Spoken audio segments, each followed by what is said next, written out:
Gusto naman kaya mga kabayan ako'y naririnig na naman at nakikita niyo bagay ito, tayo'y naghalbos na niyang binti at paa ng baboy. Yan na may timpla na yang asin, paminta at tunay na yan ni ating lulutuin ng napakasarap. Yung ating pinaghalbosang iyon, yung pinagkalduhang iyon, gagamitin din natin pansabaw. Simple lang naman na rin ating lutong gagawing are. Palagad may namis ko at mga karating luto. Paborito ka, itong pig's feet. Kung mabibili sa Monterrey tayo mag-aadobo ngayon yan. At talagang napakasarap at gustong-gusto ko yan. Tayo nagpapainda ng ating non-stick wok pa na yan at binantikaan na natin. At yung ating inahalbos ng mga binti at pang yan ay ating ipiprito muna ng papagaya na tilabsikan ay. Kita nyo bagayaan sus marsipaw. Talaga namang nakakasakit. Ay, tingnan nyo bagayan. Yun na, kapaw. Talaga namang in-slow mo ko. Ito lang may natuwa din. Ako'y palahaw na diyan nakakapamura. Tunayan ating inilagay ng lahat. Ating pinahinahin din ng apoy. Ito naman hindi natin para palutong hindi yan. Ating parang pinababangula ang ating sinisir ng karikate. Mga kabayan, ang ating binti at paa ng baboy. Sabi sa kawal, mas gusto kong gawin iyan. Lalo mga gatil-gatil. Sagana sa collagen.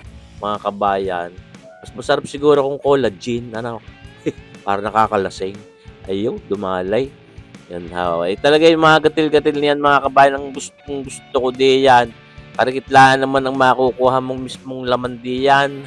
At puro mga balat at gatil-gatil, pero talagang mas gusto ko yan, mga kabayan. Talaga, kaya yan agad na sarap atin lang piniprito lang muna ng papagayan iyan. Kaya kung para mapalabas din natin ang bangaw at yan ay ating mapaganda rin ang texture at yan hindi malulugas pag ating inadubaw. Kaya sabi ko, simple lang ang lutong ari kayang-kaya nyo din. Yan ating hinahangunan ng papagayan niya at ating patitigisin pa rin ng karikate at nang sagay yun hindi mabawas-bawasan ng tabang niya. Ito nyo bagahaw mga kabayan.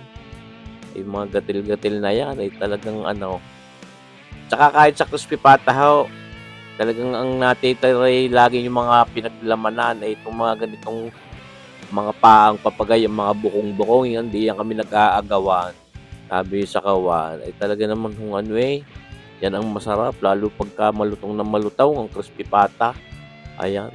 Ito nga, kung aking papakita sa inyo ngayong ito, di ating aadobo. Tiyan at tayo papapulan muna niyang ating mantika sa pamamagitan niyang ating aswiting yan. Anato seeds na yan, mga kabayan. Kita niyo baga? Napakaganda rin naman ang kulay niyan, aswiting iyan sa mga adobo. Isa pa yung aroma at yung lasa niyan na hahanapin mo rin. Tunay. Yan ating tinigis natin, mami, ating lalagay pa sa mainit na tubig at sasaidin natin yung kulay niyang aswite. Yan tayo magsasangkot siya na niyang bawang. Yan mga kabayan. Talaga nagpapasarap din naman sa adobo. Alam niyo itong adobo, itong tinuturing na pambansang pang-ulam ng mga Pilipino. Yan yung adobong yan.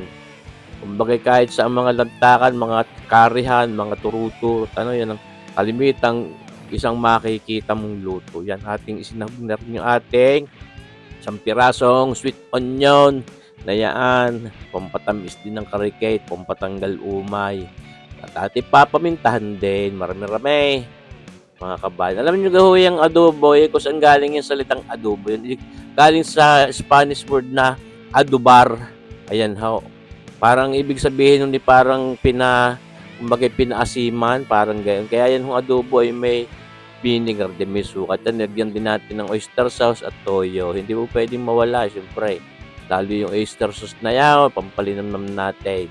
Ngayon, ating ilalagay na diyan yung ating mga binti at paa ng baboy na yan. Pagugulong-gulungin din lang natin yan diyan, syempre. Para talagang kumapit-kapit din yung lasa niya. Pero maya-maya ay ating sasabawan pa rin. Hindi naman yan mapapalambot sa mamamagitan lang ng ating mga panimplang yan. Kaya yung ating pinagkalduhan, yung halbusan niyan, ay di yan ating ilalagay na di yan. May lasa na din yan kaya yung paglalagay natin ng timpla, nung ating toyo kanina nilagay, ay tansyado din. At hindi naman po pwedeng napakaalat ng adobo natin. Ayan, ayan ho yung ating, palalambutin diyan sa ating kaldo, puwede pa ring bantuan, 'yan pinabibilisan natin ang video at nang talagang kayo hindi mainip. Sus, marsipaw naghahayaan agad sarap at ito nga kako nga pinaasiman, di itong ating ginagamit na itong paboritong vinegar, yang cane vinegar, 'yan ho, red cane vinegar. Talagang yun lagi ang binibili kong sukat. Ito siyempre para may kalikit na tamis, mga isang kutsaritang brown sugar na putlain at nang sa gayoy may tamis ng pag-ibig yung ating adobo. At ito naman siyempre pampainit din ng karikate, mga 3 pirasong siling iyan. Ayan ho, ayan may hanghang pero hindi naman talagang napakahanghang na katulad ng sili pasite o labuyo. Ayan ho. At ito, pampaganda ng kulay, pampadagim ng karikate, yung ating black caramel. Lagay tayo ng mga isang kutsara diyan, pampatingkad ng kulay para mas enticing. Wala hong amoy iyaw, wala din lasa. Talagang nagpapagandalaan ng kulay. Di ba ho mga kabayan, at yan idadagdagan pa rin natin mamaya ng aswite. Dinagdagan natin yung ating pinagulong sa mantika kanina. At ito, siyempre, dahil nga karamihan din sa ating pig spit at kumbaga binti at paa ng baboy na yung mga balat-balat lahat cattail, naglagay tayo ng 1 pirasong pork broth cube para tumingkad ang lasa ng baboy. Pwede naman kayo maglagay, pwede rin hindi. Pero yung wala nga niyan, masarap na, mas masarap pagka nilagyan mo. At yun na nga, yung aswiting sinasabi ko, ating sasaidin niyang kanuang kulay niyan at para nang sagay, magandang-maganda ang kulay ng ating adobong binti at paa ng babaw. Yan ho, pig spit. Pagka bibilhin ninyo sa Monterrey. Ayan ho, mga kabayan. Malapit-lapit na yun sa katotohanan at may inilalambutan. Ayaw ko din naman na sobrang lambot niya. Gusto ko may ligat pa rin ng karikate. At minsan pagka sobrang lambot, nakakaumay. Sabi sa kawan ay di kay ating tinatansya din yung pagluluto niya. Pinare-reduce na rin natin ang karikitan sabaw. Siyempre, bumawas na nga pala ako diyan ng mga ilang piraso. At gutom na daw si kabayan Commander Mami Lisa. Pero malambot na rin naman yon. At binawasan ko na rin ang sabaw. At yan na nga, luto na. Itong ating adobong binti at paa ng baboy, mga kabayan. Pig spit adobo ni Sir Boyet. Simple-simple, kayang-kaya nyo rin. Yan ho, ating iikot ng karikit na papagay at nang yun may drama. Yan, kita nyo kayong gatil na yun nasa ibabaw na yun. Talaga namang parang gelatin na maligat. Ayan. At ito nga, lalantakan na natin. Ang pinakamasarap gawin yung paglantak pagkakatapos ninyong magluto.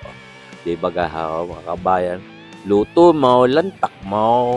Ayaw. So, sana ho'y naibigan nyo itong ating videong ito at kung kayo hindi pa nakakasubok mag-adobo niyang binti at paa ng babaw, suminsay na kayo doon sa Monterrey, kung saan man kayong lupalop na may Monterrey, nakakabili ho ng papagayan at napakasarap, mga kabayan.